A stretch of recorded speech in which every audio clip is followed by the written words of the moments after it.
Hello, everyone. Welcome back to the Coe Show. My name is Mason Coe, here as always with my co-host Aaron Coe. Hello. Today is Friday, May 21st.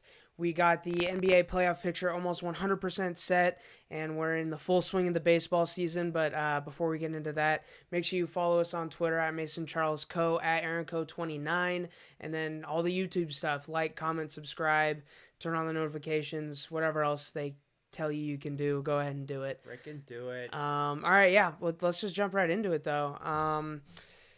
NBA playoff picture is almost 100% set. We got our last play-in game today. Memphis at Golden State. Yesterday was another snoozer, unfortunately. Oof. I did not watch 1 second of it. Woke up from a nap to see about a 20 or 30 point blowout by the mid-second quarter. So that wasn't great. Yeah, I mean, you turned on the TV about to the same thing, right? I turned it on. I'm like, okay, 19 points. I'll check back, see if it gets close. Check back, it was like 30 something. Yeah. Okay, all right. So watch this. Can't speak for really how anyone played. I mean, obviously Russ filled out the stat sheet as he does. In 3 games against the Pacers this year, I think he's averaging 24, 18, and 15 or something ridiculous. Wow. Yeah, so congrats to the Wiz for getting in. I mean, we were shitting on him all year long. Yeah. That better that took out that, what was it, $100 bet that could net 100,000 or something like that. Oh my god. Yeah, I mean, or no, it was $5 million. It was $5 million he would win. I forgot how much he put down. Right. But $5 million. Yeah. So now they have a chance. I mean, they're in. They got the foot in the door. So, yeah. Anyway, Memphis at Golden State. I think we should save our predictions for later, just for fun. Sure. Yeah, we'll go ahead and do that. Other NBA news. Actually, no, we haven't talked about the other 2 playing games yet. So yeah, the Hornets game was dog shit. Just a young team, looked really young. Yeah. I mean, They got a ways to go. Yeah, ways to go. I'm not worried about them like I even am the Celtics, even though they're still young. I mean, this is the Hornets' first time making the playoffs, maybe since they've been named the Hornets. Honestly, I don't even know. But yeah, I'm not too worried about that. But yeah, I mean, as for I'm more worried about the Pacers, honestly, the team that beat them. I mean, where do the Pacers go from here? They have Domantas Sabonis, who's like a fringe all-star, and I don't know. They don't necessarily look like their future's necessarily too bright. Right.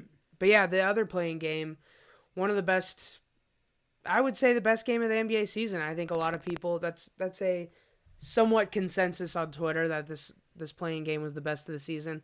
Certainly the fourth quarter. Yeah. The first half was pretty bad. It was pretty bad, yeah. But the second half was great. The fourth quarter was incredible. Yeah. And ending in, yet another LeBron James game-winning shot. Not a surprise there. So, yeah, they'll be facing the Suns in the first round, and I so happen to be wearing a Suns jersey. That was not on purpose. But Closet Suns fan. Yeah. LeBron hater. No, I think in a game like that, you want it back and forth in the fourth quarter, and you want the biggest stars making the biggest shots, and that's what happened. Yeah, it's a great shot by LeBron, with, what was it, 50 seconds left or something like that? Around 50 seconds. Yeah. No points were scored after that. And it was one of those, oh shit, shot clock heave, and it went in. I'm not the biggest LeBron fan in the world. I've heard some people call it luck. That was not luck. That was a good shot that he can make. There was so Skip called it luck. Skip Bayless did. God. And I literally 15 minutes before you started recording, like 5 minutes before you walked into this room, I watched a 2.5 minute highlight reel of LeBron James hitting 30 plus footers throughout his career. And yeah. He surprisingly had some like earlier on too. People really think, I mean, well, it's true. He really developed this step back and developed the deep three, mostly when he was in LA. But he was pulling from deep in Miami and in his second stint in Cleveland too. So it was, it was just funny to watch that after seeing Skip just say it was luck. Yeah, but I mean, NBA players can make that shot. It wasn't like a crazy. I mean, it was a great shot in the moment with the pressure and all that. But NBA players can make those shots. Even mediocre shooters are going to hit are gonna hit those when they're open like that. Okay. Now you're taking that No, a I'm step. not. You're taking that a step No, too far. No. I'm just saying Mediocre it's not, NBA players hit that shot when they're open. I think that was a 35-footer, and he was fading away. I'm saying they can make it like 25-30% of the time when they're open. I don't know why he faded away. He had a midget running at him. I'm not supposed to say. You're not supposed to say that. He had a little person, a 6'2" little person. Yeah, he's 6'3" actually. So anyway, I don't know why he faded away, but whatever. No, my point wasn't to say something negative about him. It was to say that's not a lucky shot. It's yeah. Like, it's a makeable shot. It's the same thing. Paul George said Dame Lillard's shot against that completely tore apart OKC. He said that was a bad shot after the game, and then after this recent All-Star game, after him and Steph were just throwing bombs one after another, he was like, okay, that shot wasn't bad. Like, he actually admitted it, which is great. But that's, same thing with LeBron here, not a great night from him, and really a bad night from AD. AD going 10 for 24 from the field and 1 for 6 from 3. That was a bad 10 for 24, and I think 5 of those were dunks. Actually, doesn't it say how many dunks? Well, he was 2 for 14 at one point in the game. Yeah. And you're right. He had at least 5 dunks that were set up by, they were assisted. Yeah. And they were pretty wide open. They weren't spectacular plays by him necessarily. So yeah, he was awful, and LeBron looked bad for certainly in the first half. Mm-hmm. He did. He was 7 for 17. I wish I could just see. He had some turnovers too that were a little rough. Yeah, he only ended with 1 turnover. Really? Yeah, 1 turnover. AD had 3. Stats are giving it to the other guy. Probably. Yeah. No, I know what you're saying. He had ugly plays at the very least. Right. Maybe they weren't marked turnovers for him. But yeah, 7 for 17. I would be curious to just see first and second half, just compare their stats. But there was one point. Oh, and also, sorry, Dennis Schroeder 3 for 14. He had an atrocious night. They were at one point 3 for 27, 4 for 28, 3 for 27. Yeah, the three top scorers for the Lakers. Brutal. And they were. It's amazing to me at that point they were down by 8. 8. I think I don't even know if they were down by. Biggest margin was 12, but I think at that 3 for 27 point, it's like that's pretty amazing that they hung. That when you have that happen, you should be down by 25. At what felt like the worst point in the game, they weren't even down by double digits, which just speaks to how good the team is. Yeah. That is an incredible defensive team, because guess what? The Golden State Warriors only scored 100 points. Steph scored 37. So it's like, here's the thing. Steph was 6 for 9 on 3-pointers, and we said, what's funny? Oh my God. We said he had to drop at least 40 to win. They lost by 3, and he scored 37. So they wanted to get him the ball there at the end.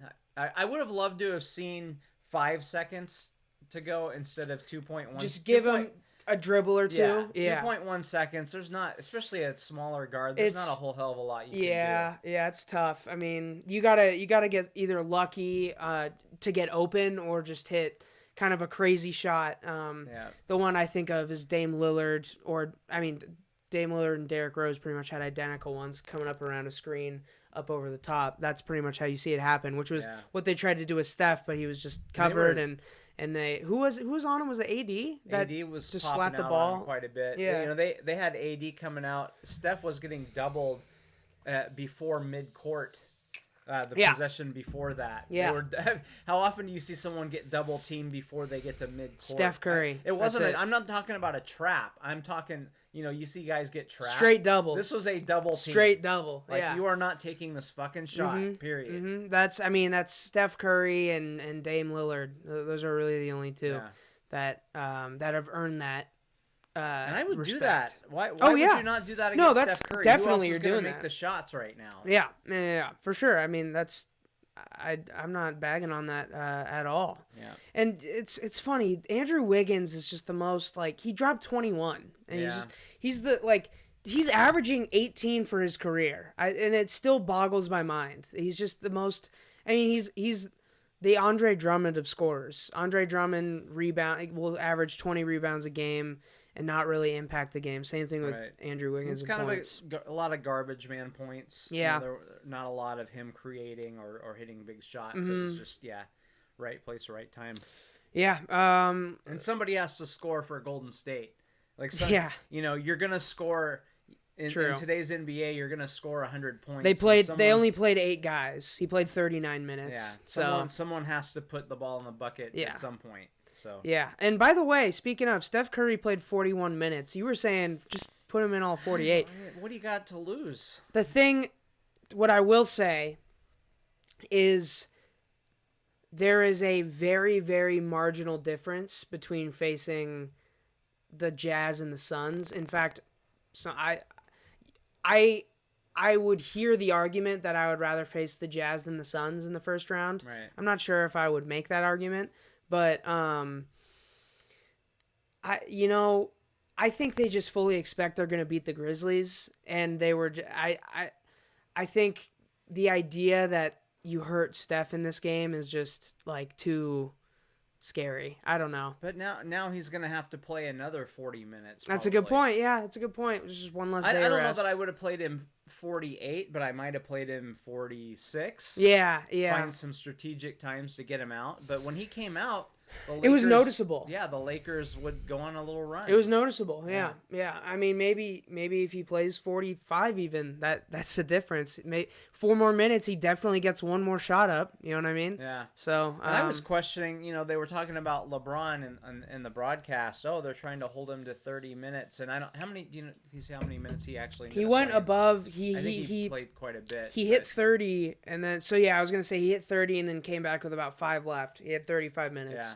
So, and they were talking about being concerned about limiting his minutes, and I'm thinking, okay, do you want to have him play 30 and lose the game, or play 40 and win the game and give him a few days off? Yeah, I don't understand the math that these coaches are using. I would much rather have the day off than have to play a whole nother game, and then 2 days later you got to turn around and play a playoff series. So what I need to check is, do they have the 8 seed? Do they have that 8 seed game a day later than the 7 seed? Yeah, so game? you get 1 day off, but I don't know. Well, no, what I'm saying is, do they have? So let's see, they have the Lakers playing. No, it's the same day. So yeah, what I was looking to see is like.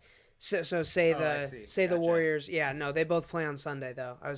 Maybe the Warriors were to play on Monday, but no. So they both get the same amount of anyway. So that's one less day of rest. The Warriors play today. They play one extra game with one less day of rest. Yeah. So yes, that is, instead of adding an extra 7 minutes in the same night. I know it's different because 7 minutes stacked on top of the 41 is a lot different than playing like a fresh 40, but still, I mean, I think it's reasonable to say if he plays the whole game, they might have won. They might have won, and then you get a day off. So I don't know.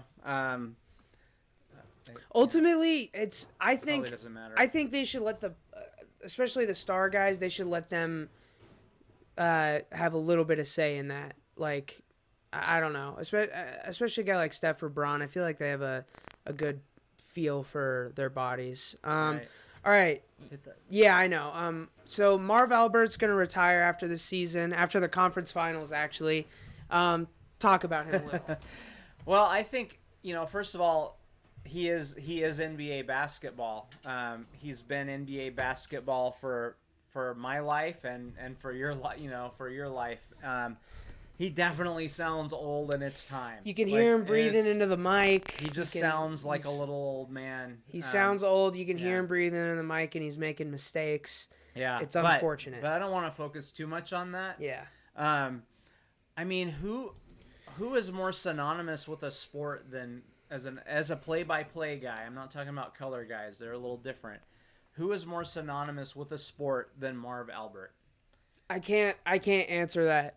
Yeah, the guys that come to mind for me would be Al Michaels is big. But yeah, he's and Marv has done a lot of different things too. Al Michaels, has Big really golf famous guy. For doing a lot of things, including the do you believe in miracles? Yes, call. Right. Yeah. I forgot about for that. the hockey. I would USA say hockey. maybe Al Michaels is more synonymous to broadcasting, but Marv Albert's more synonymous to his sport. Yeah. And then the other one that pops out for me is Keith Jackson, Whoa Nelly. Yeah. With college football. Mm-hmm. He's my favorite of all time. I'm not saying he's the best of all Just time. the energy. I mean, it's undeniable. The energy and just like, oh, it's Keith. Like it's Keith. He's relaxing. Yeah. It's energy, but I don't know how to explain it, but it's just like, oh, it's Keith. Like it just feels good. Yeah. It felt so right. The Rose Bowls and all the things that he did. So, but Marv is right there. Man, he just brought it. Yes. Ewing. Yes. Just awesome. Gonna miss him. I like I said, it's time. It's definitely time. It's good that he's doing it now. What's great is man, was he fantastic. Yeah, he's so great. And what's amazing about the timing of this is we're 100% sure that it's time, but also no one will remember this Marv Albert. Everyone's just going to remember the great Marv Albert. And also, glad he doesn't have the finals this year. I'm glad it's after the Eastern Conference Finals. I just get Mike Breen on as many games as possible, honestly. Then it's again, don't want to focus on that with like Marv Albert. Everyone ages. I'm not saying like he's a bad broadcaster because of it, or like I just said, it's not going to affect his legacy at all. Yeah. I just love Mike Breen so much at this point. Right. And Breen! Yeah. And we don't talk about Dave Niehaus, like was a little rough his last year or two. Yeah. We don't think about that, you know. And we excused it too. You're like, he's lost a little zip on the fastball. That's okay. He's earned the. I mean, it's same thing. That's how I feel about Marv. Same thing with Peyton Manning the last year. No one remembers it, and he earned that last year. Yep. So it's whatever. Moving forward, what else we got? Okay, so you just put NBA threes on the notes. I meant to ask you what that really meant. We had a little conversation about this. Yeah. Outside the podcast, and I just wanted to know. Okay, so I think the NBA is pretty fun to watch. I'm still not a huge fan, but I'm starting to feel like I think we've crossed the line where it's too many threes. It's too much of the game. What do you think? What are your thoughts on this? I think it's going to balance out. I think it's going to balance itself out. So I think it's one of those, you know how like when new trends happen and it happens everywhere. Like even when a new population is brought into like a certain area of wildlife, like you'll see that population spike a bunch because there's a ton of prey for them. But then when that prey all dies, they die. So basically what I'm saying is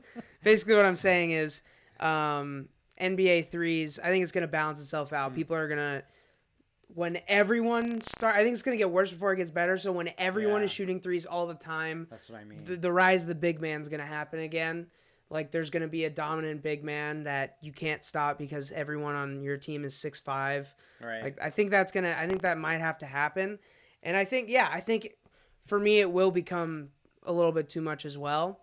But I think there's certain ways you can combat that.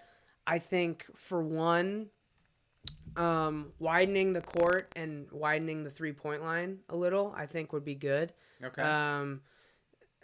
For one, I just think, like, I don't know. I just think it creates more movement, too. Creates more movement, more spacing, yeah. So not everything's so, like, compact and crowded. Which gives you more room to work inside. Yeah.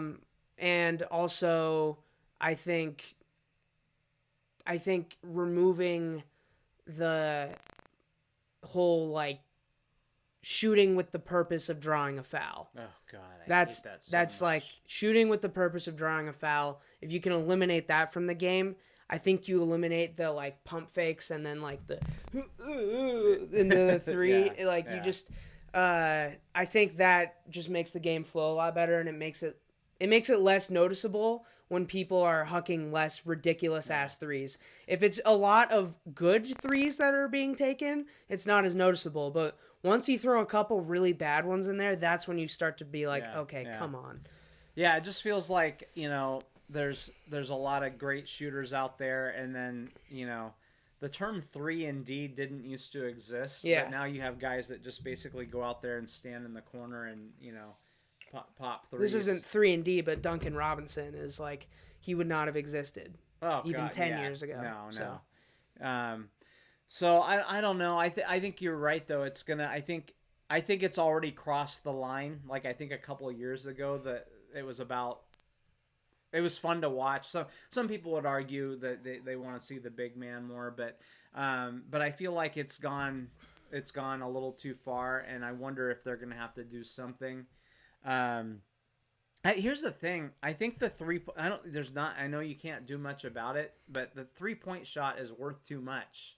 Like it's too easy for those guys. Yeah. So you can make a great move in the post and that's worth 2 points, or you can just take an open 3 and that's 3 point. Like it's way easier to hit that 3-point shot, and they're getting one, half credit for, you know what I mean? Yeah. 1.5 times the point value. I think it's too much. It's too much of a reward. I think the ability of the guys mixed with also the pace of the game. Everyone's bigger and faster now. Yeah.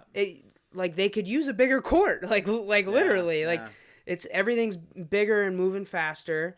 They could use a slightly bigger court and just move the 3-point. You know how the 3-point like it goes around and then it like cuts in. Yeah. You can just kind of just let it curve all the way out. Yeah. Just yeah. I also the more I think about it, I hate the idea of a 4-point line. Then, I hate it. Now yeah. we're just going to be jacking it's just, from way out there. And like 3-pointers are going to become 2 point. Like it's gonna make it worse. Yeah. I would get rid of the 3-point line before I added a 4-point line. I would just never do either.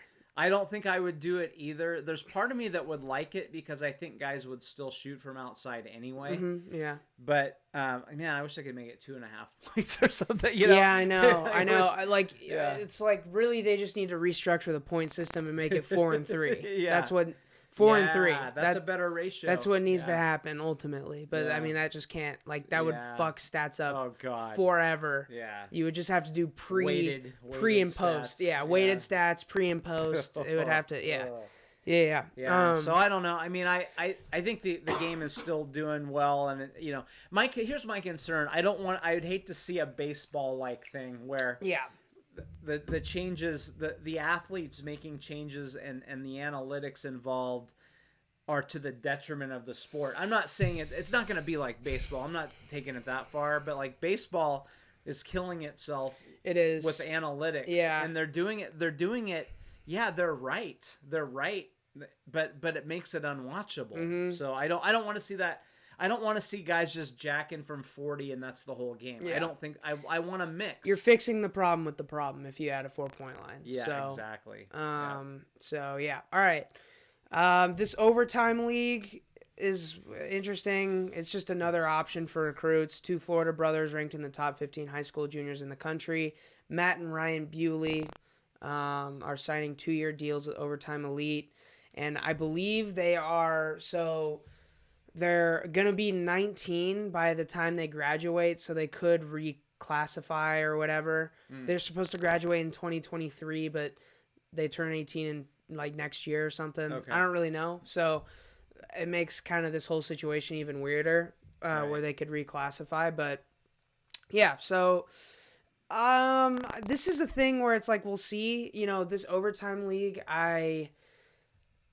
Where I think it becomes scary is Overtime is an entertainment collective, and you're dealing with the careers of young men. So, is this for entertainment or is this for development? Because let's develop these kids before we're just trying to put their names out there and cash them out right now. Great, they're gonna make $100,000 a year in this league. Every prospect that goes well, but I think let's develop them. That should be the priority. Yeah, I hope so. I'm concerned that something like this, it's pretty easy to prey on kids that don't have money, families that don't have money. Yeah. $100,000 sounds like a lot when you're 17 years old, and It is, dude. $100 is a lot when you're 17. yeah. So you're thinking I can save my family and all these other things, but you can also blow through $100,000 very fast. So fast. So my concern is these guys are going to get chewed up and spit out, and I know some would argue that happens in college, but here's the thing about college: a small percentage of college players go to the league. The rest of them, almost all of them, at least come out of there with a degree and some networking and things like that. If you go to this overtime league and things don't work out, you don't develop the way you thought, and you're out of basketball in a couple of years. I just hope they don't prey on these kids and use them and throw them off to the side, and their $100,000 is gone in 2 years, and they have nothing else. And they can't go to college. They can't play in college now. They can't do fucking anything. So, if this is a real thing and they develop the players like you said, great, that's fine. But I'm nervous that these guys aren't going to have their best interests at heart. Even if they keep that money and they don't develop.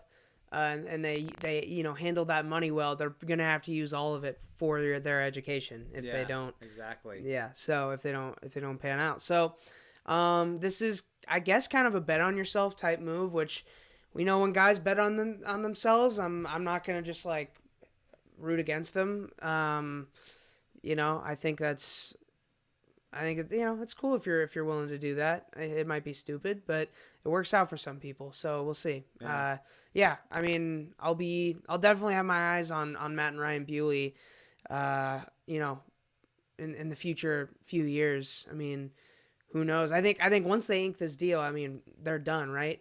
Like they can't be in college at all. No college, no high school. So yeah, true, no high school. So yeah, it's like how many high school coaches are great at developing players? Not many. So it's who knows? All right. What else do we got? Oh, yeah. Washington sports betting is doing this weird thing that I don't think anyone really understands. So the latest proposal between the state and 15 tribes would allow mobile sports bets, which would be awesome. Mobile sports betting in Washington. Yeah. However, it has to be placed beyond casino floors from adjacent hotels, convention spaces, restaurants, entertainment areas, and even parking garages. So basically, they're just putting a sports book essentially in the bathrooms and hotels. Like that's pretty much what they're doing. Yeah. Like they're not actually having a mobile sports book. They're just putting the sports book everywhere within the reservation. So it's a little weird. I don't know. I don't understand this. This is stupid. Like a bunch of guys out in the parking lot. This is I mean, what you're gonna do? Shady people in the parking lot. All you're gonna do is just create parking havoc, and no one's gonna go in. If I lived by the casino, I would definitely drive to the parking lot to make sports bets. Yeah, for sure. You're actually gonna cause yourself problems. So this is dumb. It's just the most half compromised bullshit ever. I think we knew it was going to happen slowly, especially in this state. Yeah. So I guess what we can say is, let's see what it looks like in 5 years. Yeah. It'll probably evolve over time, but I don't know. This, here's the thing. I think I should have the right to place bets if I want to place bets, and I also think, hey, Washington, you can make a lot of fucking money off of this. Yeah. So yeah, man. Open it up, baby. Yeah, and it's if alcohol and weed are legal, and every other type of betting is legal, it's just really weird that sports betting isn't. And if you're a gambling addict, you found a way.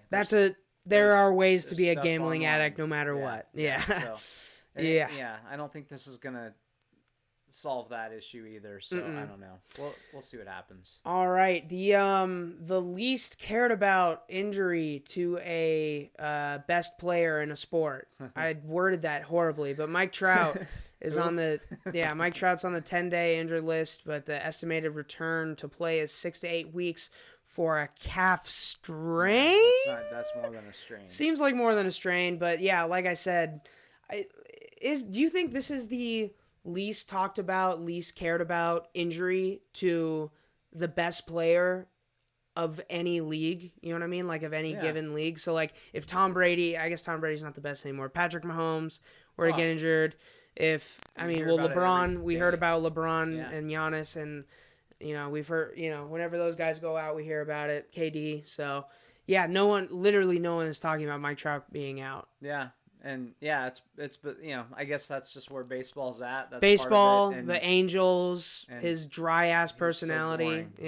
So So it makes sense. It's funny. No one has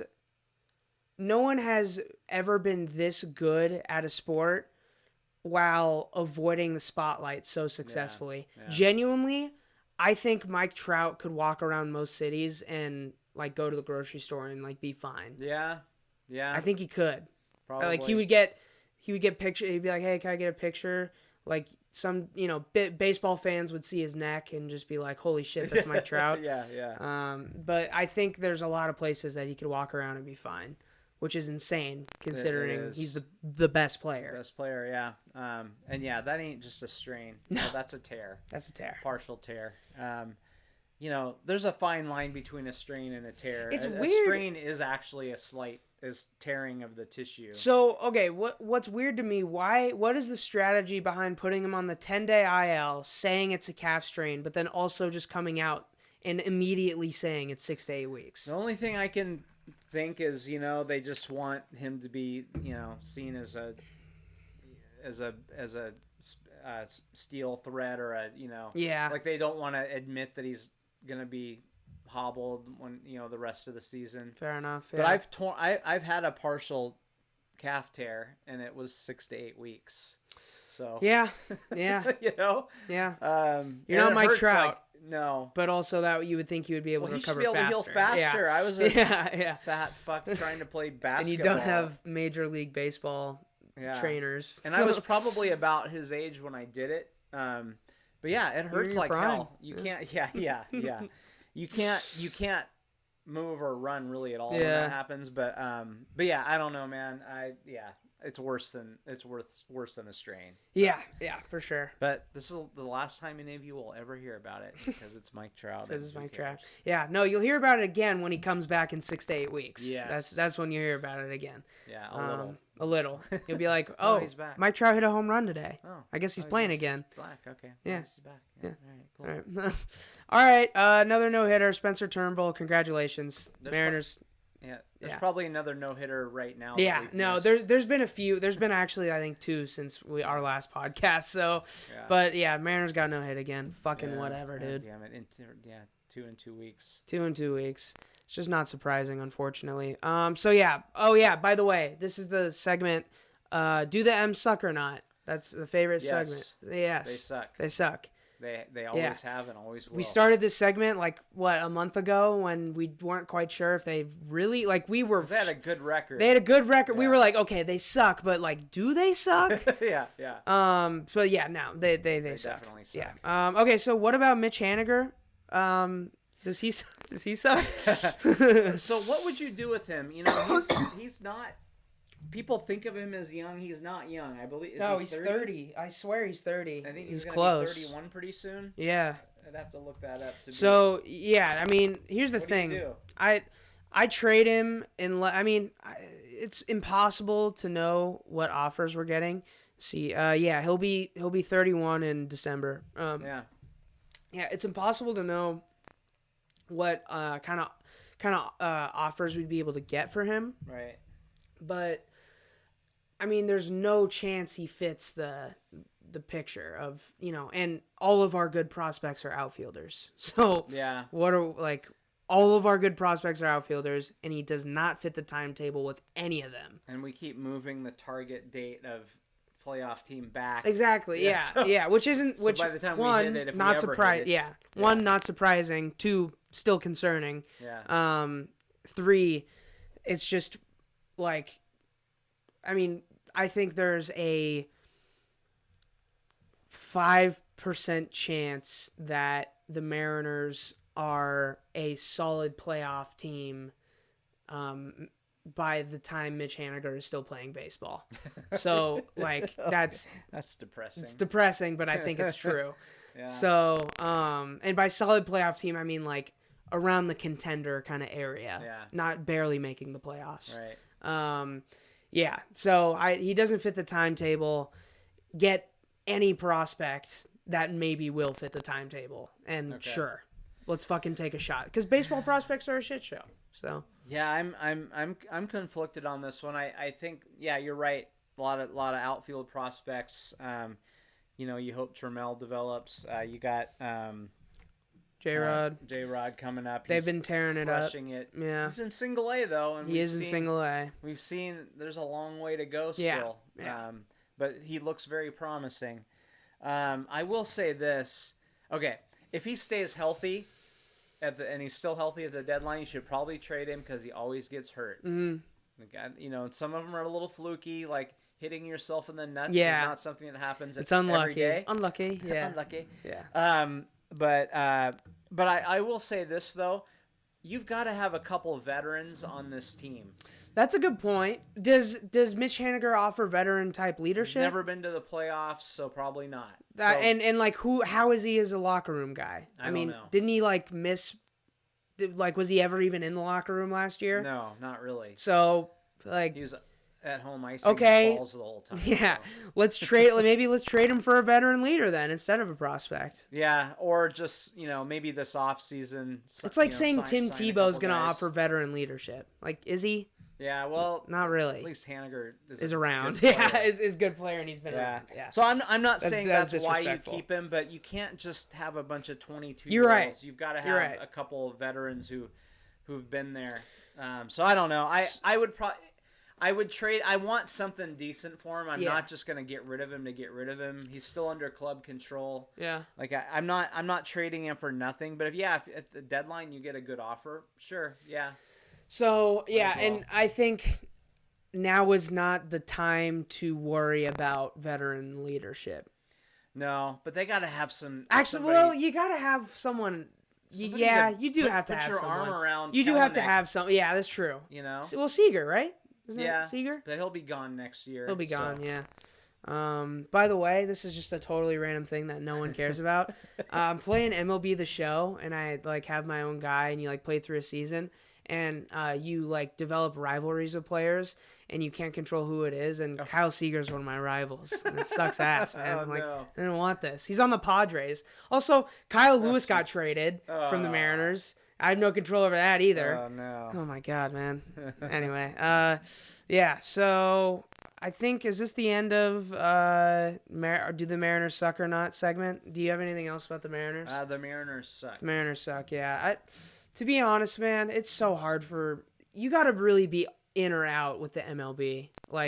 It's so hard to follow all the names unless you're really in it. Yeah. So I really don't know what the fuck's going on right now, basically, to wrap this up. Yeah. All right. I think our last big piece of news of the week, not a big news week. UW softball, the number 16 seed, after being ranked number 5 at the end of the season. And according to you, no apparent large fall off of any kind. I think they've been struggling at the dish a little bit, hitting. But yeah, I do like this quote from Heather Tarr, though. We're not so fragile that we can't deal with it. Yeah. They did get up and walk out of the room, which could be seen as slightly fragile. But I mean, they see Portland State for the first game, and they smacked them up the first game and beat them 5-2 the second game. So like she said, they're not too fragile that they can't deal with a team like Portland State. So I think that a couple of things. I mean, they were seeded the 16th overall. They were ranked number 5. That's the biggest gap between final ranking and seed in the history of NCAA softball from a report that I heard. So I don't understand that. And then the Pac-12, you can disrespect the Pac-12 in football and basketball, but softball, where they've won 75% of the championships they started in 1982. The Pac-12 won the title in 2019. There wasn't one last year, obviously, and UW finished second in 2018, and they've won title. They've had 5-6 different schools win national titles. I don't know how this conference gets disrespected by the committee. It wasn't just UW. It was throughout the Pac-12. Yeah. They all got seeded too low. UW has a pitcher that's thrown multiple no-hitters against good competition. This conference has got to do something to repair its image. It seems like the football thing is leaking over to other sports. So do the NCAA, as a whole, like all of the people within the NCAA, do none of them respect the Pac-12 in any regard? Is that why? Or is it just, do they not realize that there can be good fucking teams in sports on the West Coast? I think it's just real East Coast heavy right now. Yeah. And the Pac-12 hasn't done enough with Larry Scott as a commissioner to help the image. The Pac-12 hasn't done anything to put its employees in a place to like vouch for the Pac-12.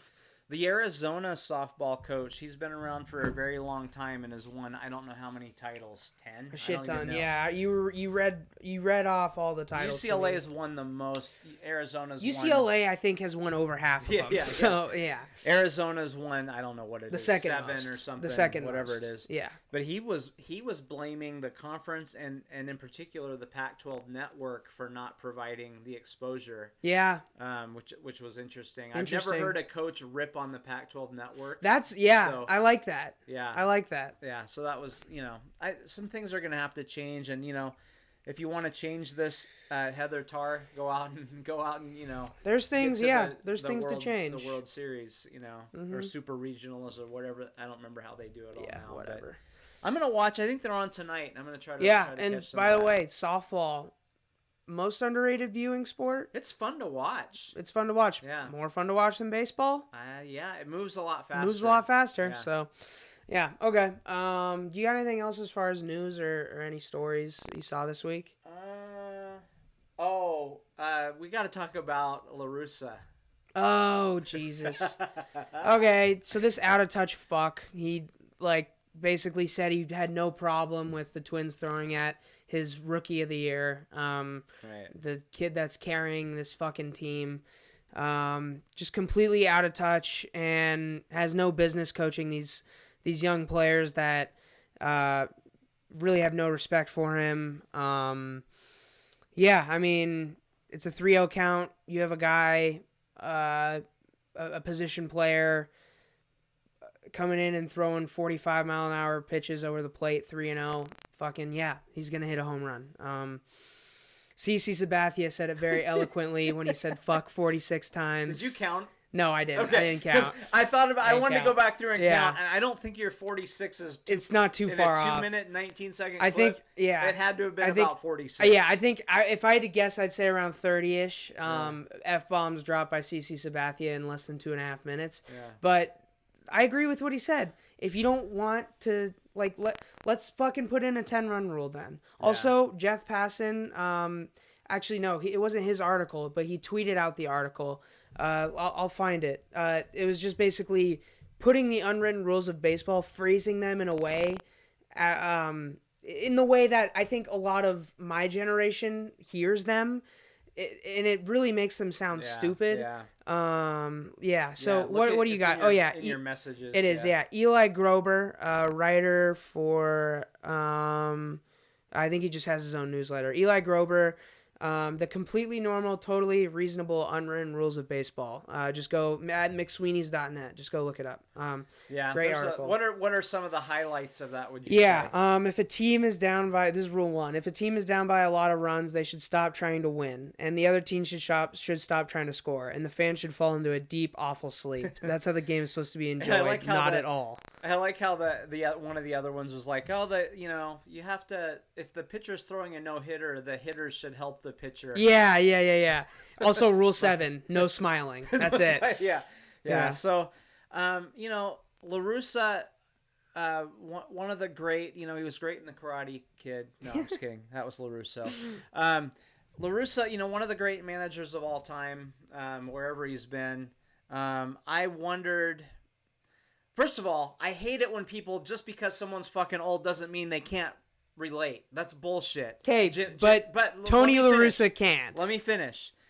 Jim Leyritz, not Leyritz. Leland. Leland. Yeah. Leyritz was a catcher that hated Randy Johnson. Oh.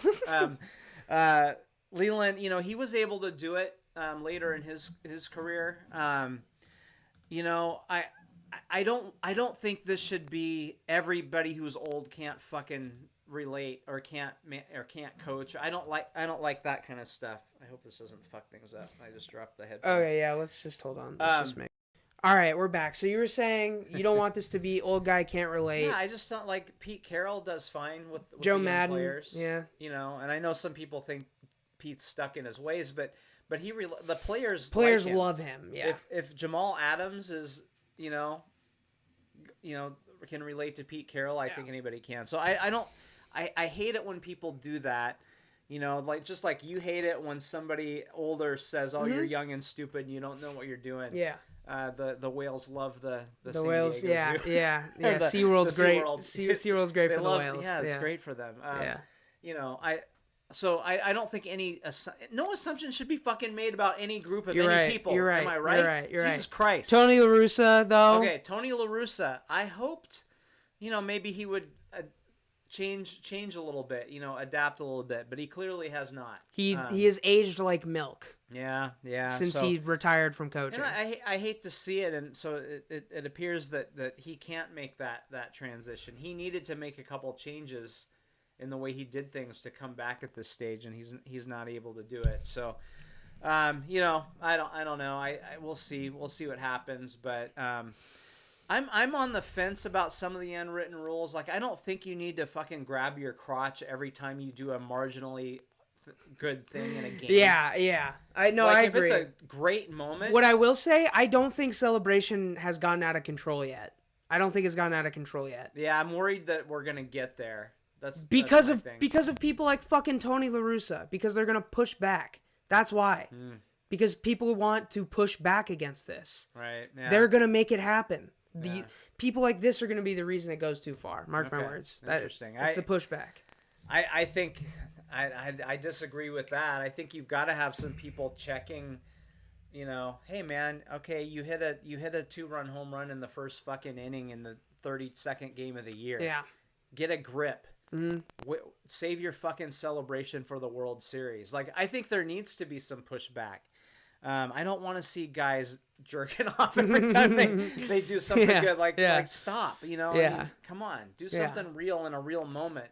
Okay, show some emotion. I don't mind emotion, but I don't like pointing and in your face type of stuff. Except you do like when Scottie Pippen dunks on Patrick Ewing and walks over him. I noticed that one yesterday, Mr. Aaron Coe, but I saved it for this moment right now. You love that one, huh? I did like that one. But you know why I like it? Because it was the guy did that like once in his 20-year career. He did. Fair enough. Yeah. So he wasn't doing it every fucking game. Yeah. It was a big moment, and he obviously was beefing about something. Yeah. I love those. Mm-hmm. Sean Kemp pointing at, I like that. Yeah. But because he didn't do it every fucking game. Yeah.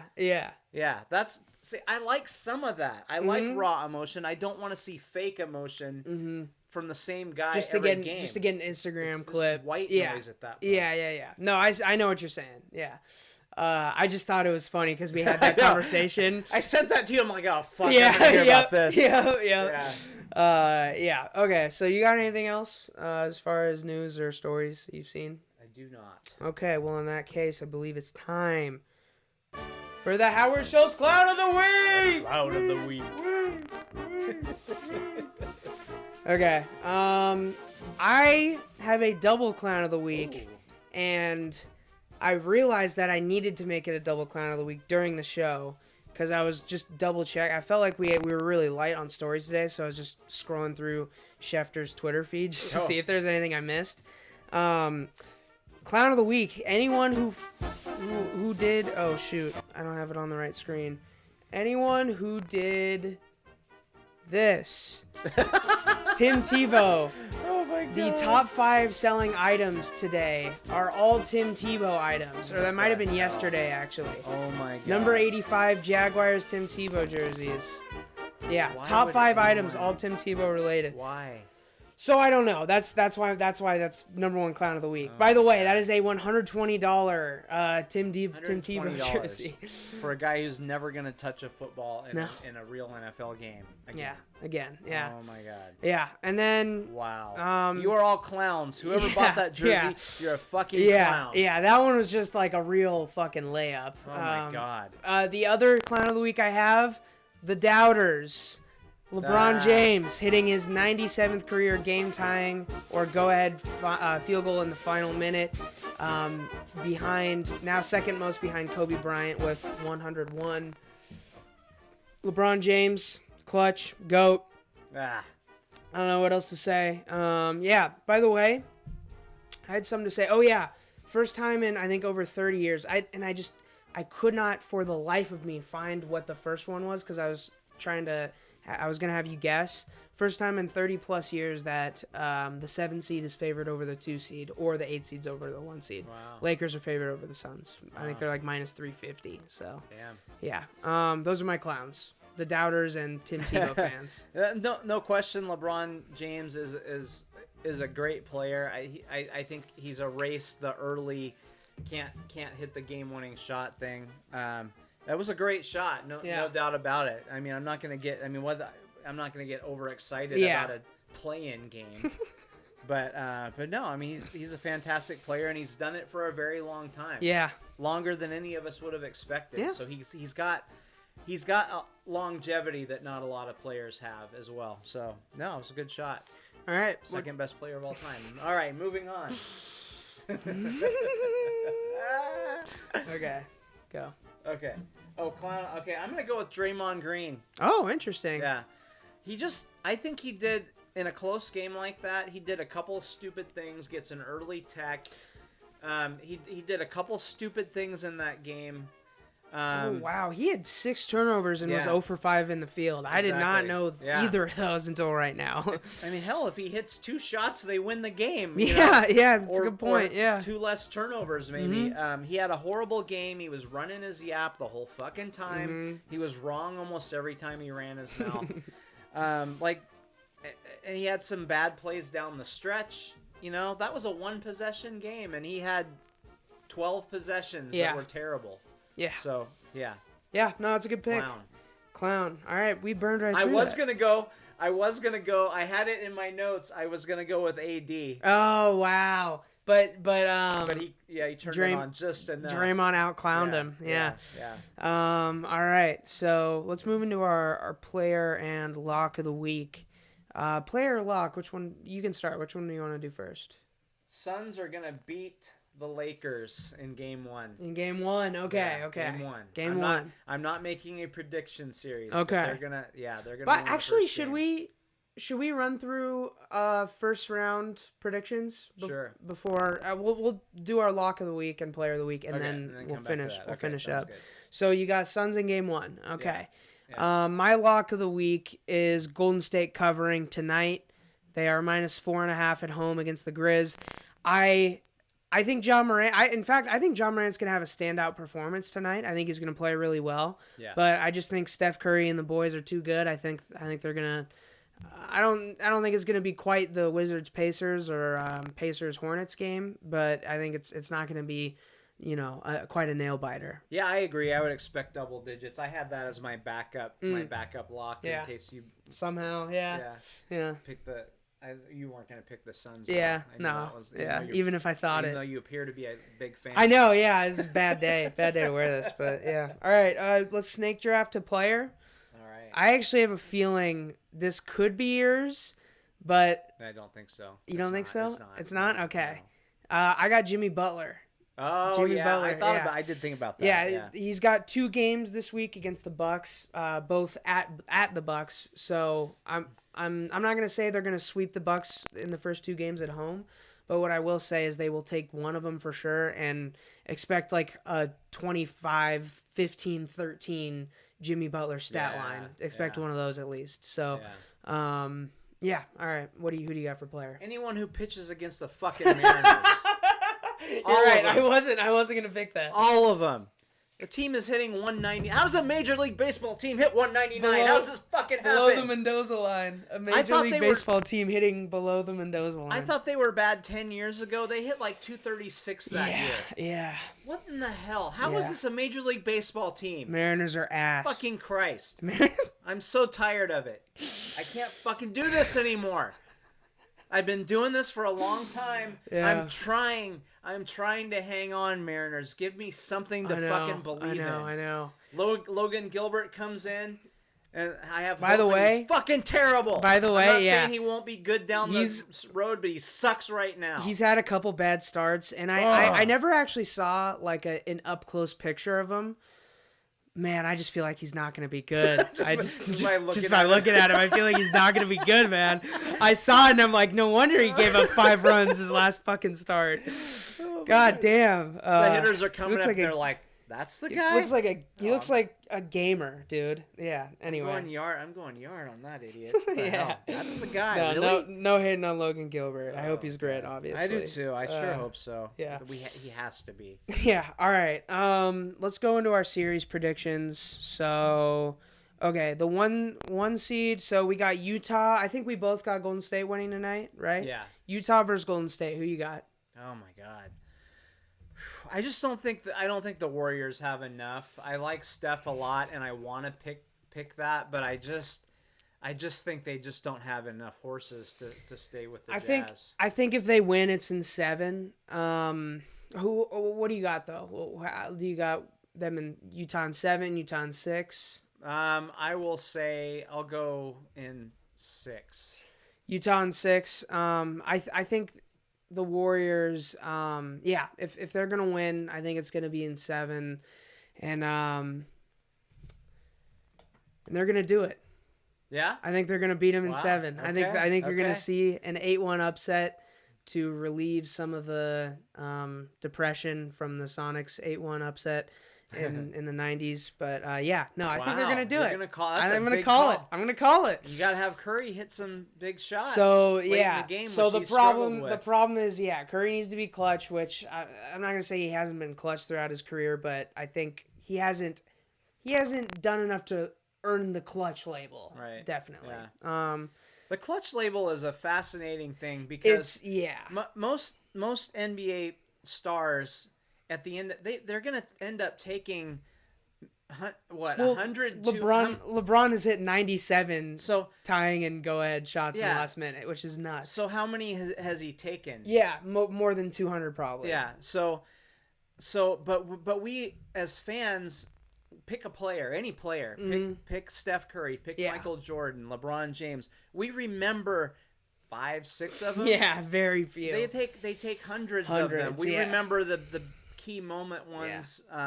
Anyway, and that your reputation is based on those 5, 6 shots. And Steph Curry, that has hurt him so far. Yeah, but he can turn that around with a big shot in Game 7 in this series. Yep, for sure. All right, Phoenix and Los Angeles. God, I've had so much. You go first. I've had so much trouble with this. Lakers in 5. Yeah. Lakers in 5. I have concerns about the Lakers based on what I saw last night. Are they going to turn it back on? AD looked bad. LeBron, I'm telling you, I know he made some plays and he hit that great shot. He didn't look right for a lot of that game, and maybe he was just not totally going after it, just trying to take it easy, and maybe he'll turn it on when he needs to. But man, he looked. I said it and you didn't like it, but I'm like, he looks a little lethargic. He's guarding that injury a little bit. I disagree because I think there were spurts of it that made me feel like I think if he was if the injury was truthfully hampering him that much, you wouldn't have seen those specific little bursts. I think so I I don't think it's going to be that big of an issue. I'll say this: I can't wait to see Space Jam 2 because he's the greatest fucking actor I've ever seen. LeBron James out on the court, damn, he's good. Oh my god, God, he's so good.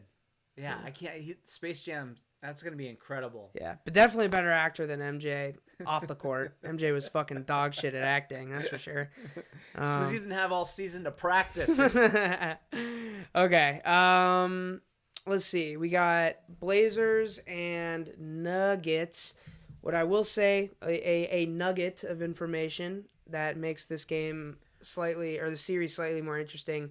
The Nuggets blatantly tanked to avoid matching up with, I think, the Lakers so they could match up with the Blazers. Wow. Blatantly tanked against the Blazers. The game that they tanked was the last game of the season. The game that they needed to lose was against the Blazers. So Dame Lillard just sat there and watched as they did not try in the least bit so they could have Dame Lillard in the playoffs. Man. Which is a very dangerous game to play with Damian Lillard. Yeah. So, I think that, what I'm going to say about this team is similar to what I'm going to say about what you said about the Warriors. I just don't think they quite got it. And with Michael Porter Jr., which, by the way, started going off right when I said he would start going off when Jamal Murray got injured. I think. Give me the Nuggets in 7. I think it'll go 7. I think it'll go 7. It's going to be a good series. Wow. I think Jokic and MPJ, they got it too good to. I tell you, if it gets to Game 7, the Nuggets ain't winning Game 7. That's actually very fair. Yeah. Now that I say that, that's a good analysis. I'm like either. This is how I see this: Nuggets in 5 or Blazers in 7. Okay, yeah. I know that makes no sense. No, I see what you're saying though. So I'll say Blazers. Blazers in 7. If they make, because Blazers got Game 6 at home and then they got Game 7 Dame. So what do you got? You got Blazers in 7. Blazers baby. in 7. Let's go. Okay. Yeah, now that I actually don't like Denver in 7. I like Denver in 6 more than I like Denver in 7. Well, weirdly enough. You change it. Okay, I'll change it. Denver in 6 then. All right. Okay. Let's see. We got the Clippers against the Mavericks. This is a rematch of last year's first round. Luka had that one game-winning shot, that step-back three-pointer that was I would say, behind Anthony Davis's game-winning shot, probably the best shot of last year, maybe. Yeah. Definitely of the bubble. So, everyone's kind of just been sleeping on the Clippers. It's been hard to get excited about them because they're resting guys, and it's one of those things. Kind of the same thing with the Bucks. Let's see it in the playoffs. Yep. At that point, that's where we're at. Even though it's only been 1 year with the Clippers as having this roster, but yeah, who do you got in this one? I think the Clippers pretty handily. Yeah. Clippers in 5. Okay. Gentleman sweep. Yeah, the thing is about the Mavericks is their offense is just straight up worse than it was last year. I thought they'd take a step forward. They took a step back. And it's not like their defense is any better. So I think I'm gonna just piggyback on that one with you and go gentleman sweep. If you can't score or stop the other team from scoring. Yeah, you got. I here's the thing. I think Luka's gonna have a great series. Yeah. I don't think Kawhi's necessarily gonna lock him up. I mean, maybe he'll have a game or two that you could say he got locked up. Right. But yeah, it's just the Clippers are too good, I think. All right, so what's our last Western Conference? Was that it for the West? We got Utah, we got Phoenix, we got Denver. Yeah, okay, so that's it for the West. So in the East, we got the 1 seed Philadelphia 76ers versus the Washington Wizards. It's interesting. I mean, the Wizards, looking a little hot now. They're the hottest team. Like, they are genuinely the hottest team in the league. Yeah, I don't see Philly and do you have them sweeping? I think Philly in 5. I'll say sweep. Sweep? Okay. Sweeping them. Philly in 5 for me. Westbrook's gonna start jacking up shots he shouldn't. Yeah, and that's yeah. gonna lose him some games. That's a fair prediction, honestly. All right, Brooklyn at Boston, or not Brooklyn at Boston, Brooklyn against Boston. Similar kind of deal, no Jaylen Brown is just extra tough for the Celtics in an already disappointing year. Brooklyn in 5 again. I'm gonna take him in 5. Boy, I tell you, if you would have told me this was gonna be the opening round series when this season started, what would you think the seeds would have been if you're saying these two are matching up? What are the seeds? It could have only been 4 or 5. Yeah, right? I think that's really the only thing I would have predicted, even before the James Harden trade. Yeah, I couldn't have seen either one of these teams being in the bottom half of the playoff picture. Mm-hmm. Man, I don't know. I just keep thinking they should be able to be better than they are, but they're not. They're just not. Plain and simple. It's so weird. So yeah, how many games you got the Celtics winning? Pretty much is what I'm going to ask you. I think they're just going to win one. 5. Yeah, I think both got them in 5. I think Jason Tatum's going to have a 50-point performance, and I could see the Nets doing a thing where at halftime they're down 15 and they just say, all right, if you're going to score 140 points every game, you can afford to give what's his name? Jason Tatum. I was going to say Jaylen Brown.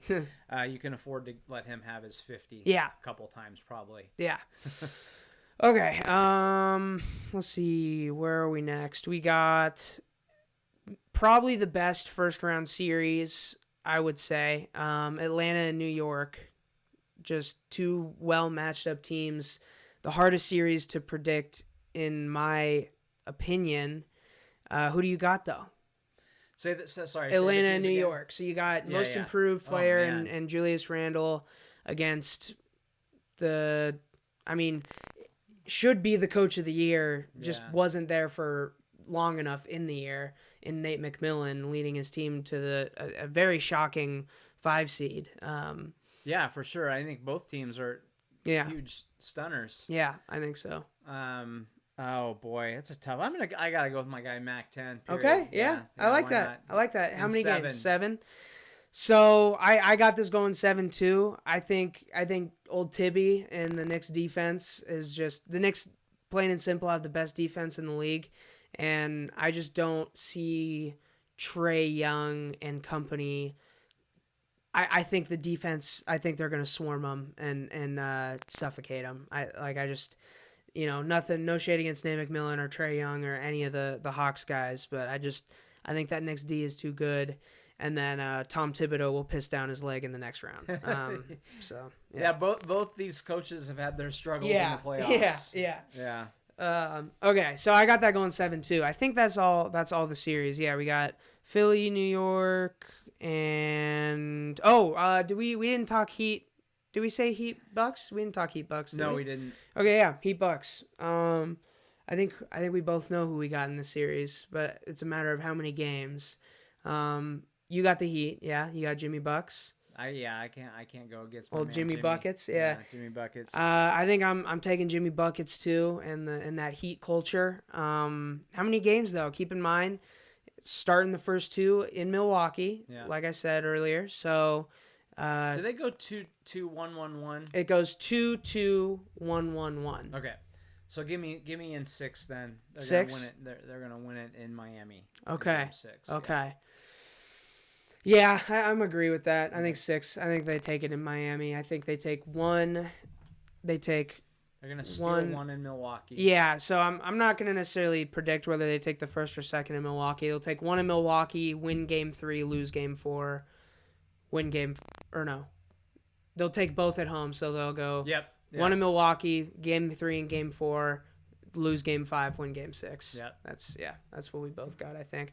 Okay, so any other predictions for the playoffs? Any players you like, players you don't, any news at all? Sonics are coming back pretty soon. I'm telling you.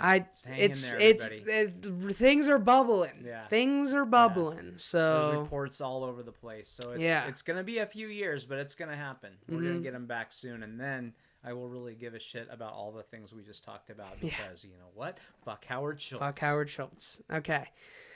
All right. With that being said, make sure you like, comment, subscribe, all the YouTube stuff.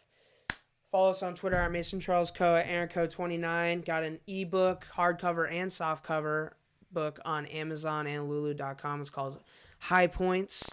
And Goosehead Insurance. Other than that, thanks for tuning in for this long. If you did, you're crazy. I don't really know why you did, but you're dope. And peace out. See ya.